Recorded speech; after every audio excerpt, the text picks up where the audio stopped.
Hi guys, so you guys already know me. I'm Brigette. If you have been watching my videos, you know who I am. Thank you for coming back. I welcome you. And I want to know what you guys want to know about like relationships or like if you're in one, if you're struggling, if you're curious, like what is it that you want to know about relationship when it comes to like God and Christianity? Because y'all know I'm Christian, y'all know I rep him. So comment below, okay? And if you like this video, press the like button. If you like what you're seeing so far, subscribe. And if you want, as an addition, you can hit that little bell, and it's gonna let you know every time I upload video, like this one. And guys, also, if you haven't watched and you want to know more, if you like what you see, you can watch my other videos. I recommend to watch like my testimony and my story. I just like that one. I felt like I was myself there, and you can be able to know more about me and relate. So today, we're gonna do a video about relationships. It is part of the Galentines series. So in my last video, if you didn't see it, I wanted to do a series like called Galentines. So it's more for like the single like young woman. And since it's February and it's a month of love, I was like, okay, let's talk about love when it comes to like God's perspective and faith perspective. And even if you like believe in God or if you don't, like sorry, and even if you don't, like still like maybe you're curious or maybe God wants to like show you something. So here is my friend Jillian. Hi guys. This is her first time doing a video, and she's joining me because she's been a friend of mine for years, and she's actually married. So we're just gonna like talk about relationships. I did a poll on Instagram, and a lot of people wanted to know like how did God, what was God's original design for relationships, and other people wanted to know about like breakups, what happened to breakups. So maybe I'll touch on that a little bit, but we're just gonna flow today because God has given us a lot of wisdom. So we're gonna flow. Okay, but that's why I told you guys to go on the poll. So y'all voted. I put it in Instagram. Nobody said anything, but they like, thank you though. And then now you guys can comment, and maybe I'll be able to answer one of your questions, or my friend Jillian too. Okay. So, well, we were friends before. When I first became Christian, when I was, I think, about 18 or 17. I was still in high school. We were, I met him through, one of my leaders. Everybody, it depends on what church you go to. You always have a type of leadership or mentorship, that helps you, guide you, as a baby in Christ to, who Jesus is and things like that. So we were just friends. Basically, we were always in the same kind of like group, like activities. And but then I believe it was like 4 years after I was Christian, or 5, I believe 4 or 5. He was praying. This is what he told me after, we obviously got together. He was praying and he received from God that I was his wife. He was in shock because we saw each other, as brothers and sisters. We never really saw each other as, sexy or, physically. We were never physically attracted to each other. But that's how I met him. What else do you guys want to know? Like, specifically? Well, I don't know. One thing that I really loved about her testimony, like their story, is that they first started off as friends. And I feel like today in this world, we live like in a world that everything is like Tinder or like dating apps, and it's like, oh, like we have all these options, and there's not really like a foundation. And I really like, oh, by the way, sorry, I was posing because her husband was taking pictures of her. So earlier, yeah. So, yeah, like one thing that I like about their story is the fact that they were first friends. And I feel like there's a lot of relationships and nowadays that we're so used to like doing things very quickly, and sometimes it's just very physical, like, and that's it. Yeah. And like I feel like what God wants for us to have is to have commitment and a foundation, because if you don't have a firm foundation and you're laid around, or I just like, oh, I'm not really taking it serious. I don't really want a serious relationship right now, so I'm just like. I feel like when someone just says that they want to date, it's because they don't want to commit. Like, I think it's a commitment issue, and I believe, like, for example, I was actually thinking about that while you were talking, that I had a commitment issue. I was just like, you know, when I was in the world, I was just very flirtatious, you know, never really committing to a relationship, and I think that has to do with either the culture, you know, that we have now, but it also has to go back with the relationship maybe that you have had either with your parents or your father. Sometimes for a woman, you know, a child, like if you're a female, the relationship first has to be a foundational relationship with your father. And I feel like if you have a stable foundation relationship with your father, then you're not going to be afraid of commitment. But then if there's like certain situation that has happened in the house between your father and your mother, maybe you didn't have a father figure or whatever it was, I think that hits on the commitment. And that's why you see people are like, oh, I'm not sure. It's like having a taste of each and everything, like we're in a buffet.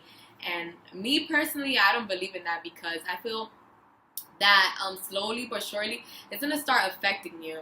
Yeah. You know, it's gonna start affecting your emotions. It's gonna start affecting the way you see yourself. It's like, then let's say for example someone does really want to have a serious relationship with you or want to commit to you because they feel that you're important, that you're worth it, but then it's like you have a certain I feel like insecurity about yourself, and that's when you're not committing as well. So I think it has a lot of things to do with your heart and where your heart is and what happened to you, you know, in the past. And sometimes, like, because we have that pattern, we live in that culture of like we dating all these different type of people, and like you were saying that sometimes then we get affected, we have insecurities and all of this, and when that right person comes, then we're not ready. We're hurt. Like, but yeah, and that's another thing, like, and it's all because in this culture, you know, they normalize that, like, oh, dating and sleeping around, and it's like you actually don't know that on like in the line, like sometimes you're hurting yourself and you're causing like pain and like hurt and like trust issues. That's where it all comes, because you're building all of these things. And God, He has a plan for us. His word, it says in Jeremiah that God has a plan for us to prosper us and not to harm us and to give us hope in a future. And He has a plan. He has a type of person in mind for you that you're gonna need. That's going to love you for you. That's going to value you. That's going to love you like Christ loved the church with sacrifice. And He has a plan. But nowadays, it's like, you know, things are like, in this world, I feel like things are so like perverse almost. And it's like, God had a specific design. It's corrupted. Yeah, it's like corrupted. It's like, I heard of preaching, I think it was this week, and they were talking about how God is a creator, right? But the devil wants to imitate God. So what happens if the devil wants to imitate God? He can't create anything. So what he does, he corrupts it. So anything that God puts in place, He's like, well, I can't create it because the creator created it first. So you know what? Let me just mess it up. Let me corrupt it. And I think that's what, you know, the devil has been doing in relationships, in a lot of places in our lives. Yeah, so if you're over here thinking like, well, you know, I don't really want a serious thing, then okay, like if you don't want a serious thing, like that's fine. That doesn't mean that you have to like be going around seeing other people.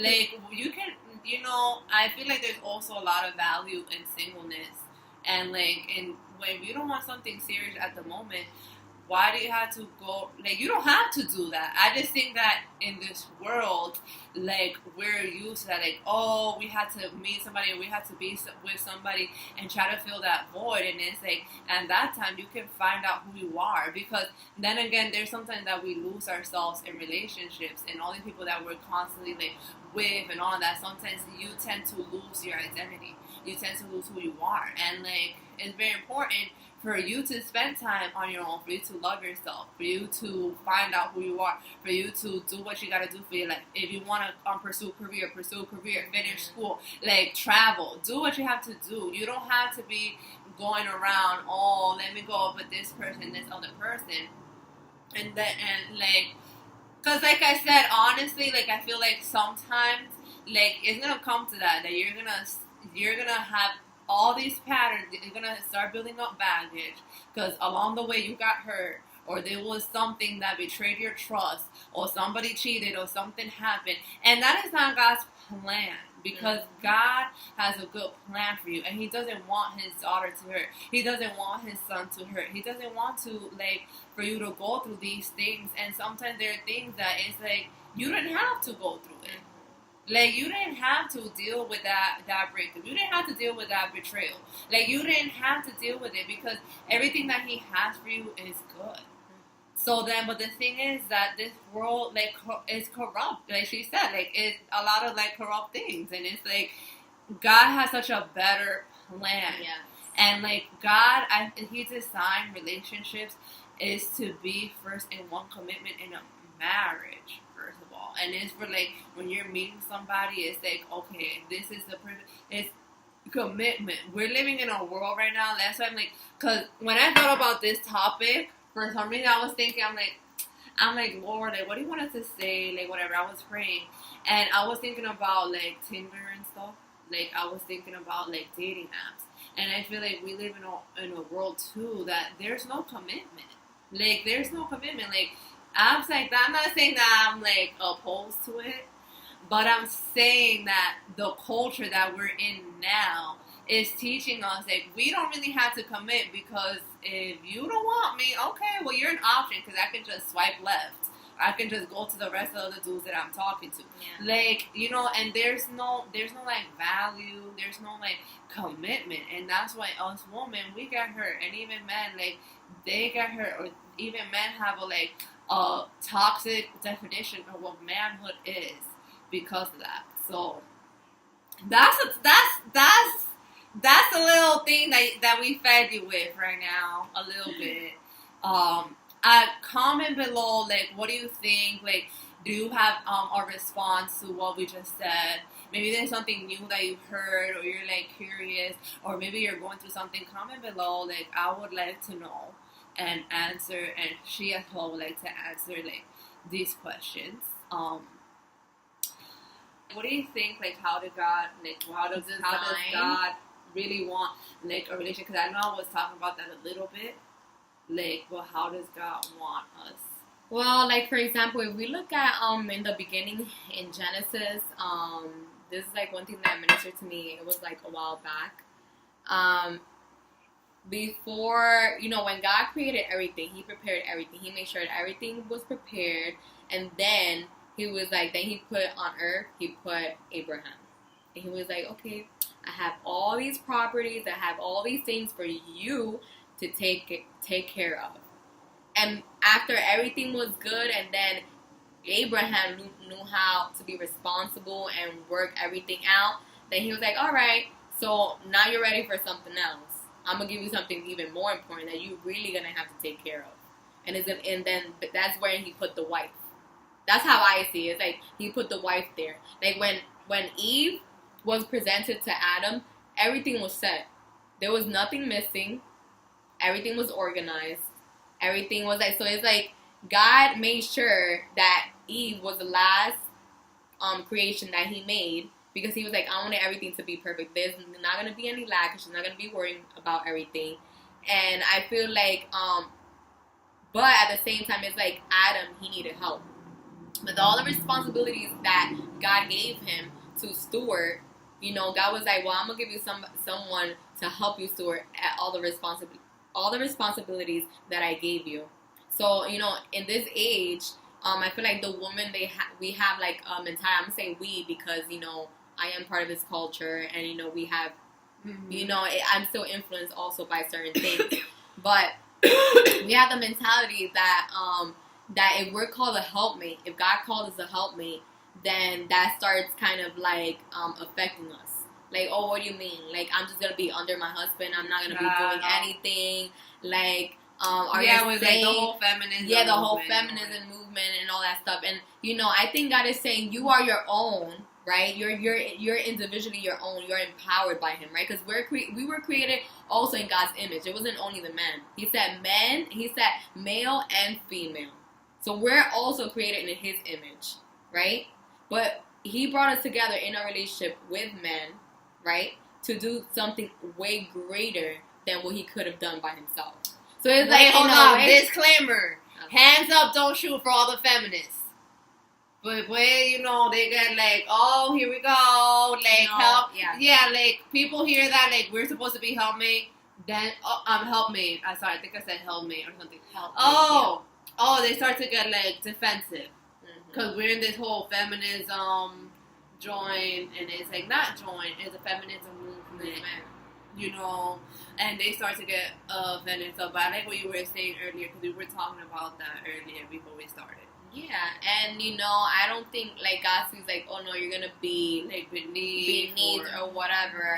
Not value. Or something. And I don't know or what like it underneath is. the rug, yeah, or exactly. like men could do whatever the heck they want. No, I don't think that's what God intention was or is still. But I do believe that it's like we're the helpmate, and I don't know what it is, but I've spoken to other married women, and they feel like, I don't know what it is, but I feel like I make my husband's ideas even like way better. Yeah. Like I take it to the next level, and I think that's what God is calling us to do. Like when we're called helpmate, it's to like advance them where they need to be, like as a spouse as well. It's like it's not only for them, it's also for us too. But it's like we're advancing even more. It says in God's word that two or more can do more. Like 2 or more can do more than one person, right? And in Ecclesiastes it talks about that. If you're a loner, I'm gonna have to go to it. Ecclesiastes 4, it's chapter 4, verse 9. I believe it starts in verse 9. Two are better than one because they have a good return for their labor. If either of them falls down, one can help the other up. But pity anyone who falls and has no one to help them up. Also, if two lie down together, they will keep warm. But how can one keep warm alone? Though one may be overpowered, two can defend themselves. And a cord of 3 strands is not quickly broken. So it says it right there. It's like God has made, and aside from, relationship with a spouse, like God gave us relationships with other people for a reason, because we cannot do it by ourselves. Mm-hmm. If you think you can do it by yourself, honey, let me tell you the truth, you will not make it. You will not make it. It doesn't matter how independent you are, how whatever. Yes, you can have your own dreams, but even if you have your own dream, I bet you, look at all the YouTubers, they have a team with them. They can't do nothing by themselves. You can't do nothing. There's people that God has put in your life for a reason. Your spouse, he's in your life for a reason. So that's like one thing that I did want to speak about. I want to explore that, like, why would that be? Why do you think that would be? That God wants us to be with like one person, because we're in a culture now that everybody want to be going so why does God want us to be with one person and commit with one and person? Just commit with one person? Well, I think like it all, in a way, it all goes back to Him. Like, why does, like, if you want to ask, like, why does God want us to commit to one person? Why does God want us to commit to Him? Only to Him. There's only one God in the whole wide world. He's the God of gods, meaning He doesn't want you to commit to Him and then also commit to everybody else, to all the other false gods. You understand? So I think everything that God creates and designs here on earth, and He has said this before, is literally just like an overshadow or like a blueprint of what is already in heaven. So He's just bringing whatever God already knows, He's just putting it here, and He's replicating it in another way. Wow. in another form. So I think if you really want to say, oh, why does God want me to commit to one person? Like, why can I have multiple? Why do I have to? Why? I hear this thing about open relationships. I'm like, does God want you to have an open relationship with Him where you have other gods? It's like, if He's the God of God and He's the one that has answered your prayer, why do you want other false gods that don't listen to you, that don't answer your prayers, that have not died for you? He's the only God that has died for us. So I think with dying itself is showing what commitment is, what love is, and how and what he wants to do, and like what he's gonna do in order to what's the word I was gonna say? Like what he's willing to do to sacrifice everything for you. I think, like, to me, it's just an example. Our relationship with our spouse is literally just an example, a mystery of the relationship that Jesus wants to have with the church. I really am a believer of, like, if you just had your heart broken, girl or boy, like, don't be, it's not that I hate and I don't judge, but I'm like, how do you do that? Like, don't go jump in another relationship. Just don't. What are you doing to your heart? That's not a good like, idea. I've seen that. I'm like, bro, and I remember Paloma, she shared her testimony. She told me that she's like, Paloma was a teacher of mine once, in an arts teacher, for a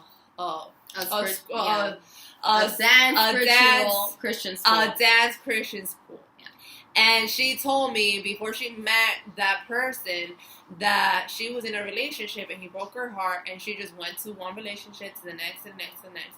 And I'll never forget her story. And she's like, you know what? And I felt like when I was doing that, I was just feeling a void. Mm-hmm. And every time I see somebody do that, I'm like, girl, what are you doing? Like, you're not dealing with what just happened. Did you let your heart rest? Did you let your heart rest a little bit? Like, did you rest? Like, I know me. It's like you haven't had surgery, and then you keep you keep going to the next surgery, and you haven't been healed from the first surgery. And it's like, what's gonna happen? Yes. Like literally, what's gonna happen? And that is what's occurring, and also in this culture, that is like, well, this person broke my heart. Oh, let me go to the next one. Let me go on Tinder. Let me go on Instagram. Let me see who's in my DM. And it's like, but have you looked inside? Have you evaluated yourself? Have you seen the hurt that you have? And it's because it's that you want to fill that void, and it's true, and it's crazy. Everything leads back to God. Everything all leads back to Him, because God, everything He created, and everything, and there's a verse that it says that He created everything, and everything is for Him. Mm-hmm. Everything He created, it leads back to Him, because God created us to love, to have a connection, to have relation. God created us for that, right? And so we can go to Him. He created that for us because He's love. So He created that in us. So of course, when we break up our relationship, we want to go because we want that connection. We don't want to feel like that loneliness. But sometimes you need to be by yourself. Like me, I'm like that. Like if I'm heartbroken, I don't know, it's just me. But then at the same time, it's not me reflecting what I believe into this, because actually that's something that is wise. You need to sometimes give yourself a break. But me personally, if I've had broken heart before, and when that happens to me, I want to be by myself. I don't want to be in a new relationship. I don't want to be with some new dude.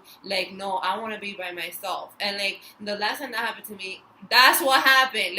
I'm not going. I don't want to do anything with relationship. I don't want to do anything with guys. I don't care right now, because I needed to focus on myself. I needed to heal. I needed to forgive. And sometimes, yes. So when it comes to breakups, in order for you to deal with it, you need to heal. You need to give yourself some time. Stop trying to fill a void. Stop trying to go from this person to the next. Stop trying to do that. And guys be doing that too. Because now guys is another topic about manhood, and I need to have all these girls and whatever, I'm good and whatever. And it's you need to have you need to heal, because then what's gonna happen? That pattern, you're gonna hurt people. So you're gonna repeat that same pattern, or whatever that person did to you. subconsciously, even if you don't even notice and you think that you're good, subconsciously you're gonna do it because the heart is deceitful above all things. So your heart's gonna tell you that you're good, but you're not really not. Mm-hmm. So then what's gonna happen is that you're gonna go and repeat that same thing. Like, you need time to heal from that. Like, heal. Like, to me, I don't really understand how people do that. Because I don't. But then that's an advice that I always give to people. Like, don't go from one relationship and you broke up and then you go to the next one. Like, you need to heal. And to me, the only way that I can tell you how to heal is how I did it. And because that's the only person that healed me is Jesus. It's prayer, it's spending time with God. Because God cares about your cares and His presence. Because in His word, He says, cast down your cares upon me because I care for you. So that means what worries you, He cares about what's worrying you. What's giving you pain, He cares about it. What is in your mind constantly, what's bothering you, what's tormenting you, He cares about that too. So that is the only thing I can tell you is that to go to God. Also, there's other practical ways. It's like forgiving. You gotta forgive. You have to forgive yourself. You have to be able to let go. Those are practical things. Closure. Sometimes you don't need that. And sometimes it's just not gonna happen. Like, you're not gonna get closure. Sometimes they're not gonna apologize for what they did to you. It's just not gonna happen. You have to learn how to have peace with it. And let it go and move on and bless that person and move on. And sometimes it's not gonna happen. Sometimes your closure is that, you know what, your closure was that person was not meant for you. That can be your closure. That person was not meant for you. Sometimes closure is not gonna happen, and sometimes, like she said, that person's not gonna say sorry to you. But you have to forgive you guys, because forgiveness about you is not about the other person. Mm-hmm. So I think it's bad, but it's like, what does dating mean to you? Because, for example, you cannot keep dating and continually dating and just, like, be como manoseada. How you say that? It's like getting, letting the guy fill you up and you filling the guy up. I feel like that's not pure. Like, when you're gonna get married and you actually do find that one person that you are ready to commit and you guys decide, okay, I'm gonna get married to this person, it's like then you're tuta toma anuncia, and it's, I don't know, I just felt like it's not like a purity type of. That's another topic. Yeah, that is another topic. Yo, baby, you can't date and then think that you're gonna be kissing, and then it's like, I feel like purity is another topic. Yeah, I think that has to do a lot with the dating purity thing. It's like, oh, I'm gonna kiss you. I'm gonna kiss you. Like, so much. I feel like you're letting go of, like, bits and pieces of you. Yeah. Continue. Yeah, I feel like that's what I was trying to say. Like, when it comes to it, because it's not that's wrong. too much. And that's what we're trying to say. Like, guard your heart. Like, know that your heart is precious. But also, what I was trying to say is that in each and every time, but that has to do with sex too. Each and every time that you're doing that, you're giving pieces of yourself. And it's going to be so hard to go find all the different pieces where you left them. And it's just causing brokenness too. And that is something that God... Yeah. But I think it's just so hard. It's like, well, you want to be broken down to then build your... It's like, what are you doing? It's like you're putting yourself in a situation where you don't have to. It's like, why you want to put yourself... Why you want to put yourself in that broken place instead of, like, waiting? Like, which is harder to put back? Is it harder to wait? Or is it harder to, when you're already broken, then God is going to have to sit you all the way back? I feel like that is so hard. To me, personally, I don't know how. We're going to do another video. We're going to do another video. Guys, I love you. I don't have patience for a lot of stuff, and that definitely is not one of my patience. Thank you so much for listening. I hope that this edified you. I hope that this encouraged you. I hope that this opened your eyes a bit and made you, like, ponder. And because that's the only thing is, like, we're here to, like, tell you that, but at the end of the day, it's your decision, and it's for you to, like, take in and reflect. So thank you for watching. Love you guys. Bye, guys. Bye. Bye.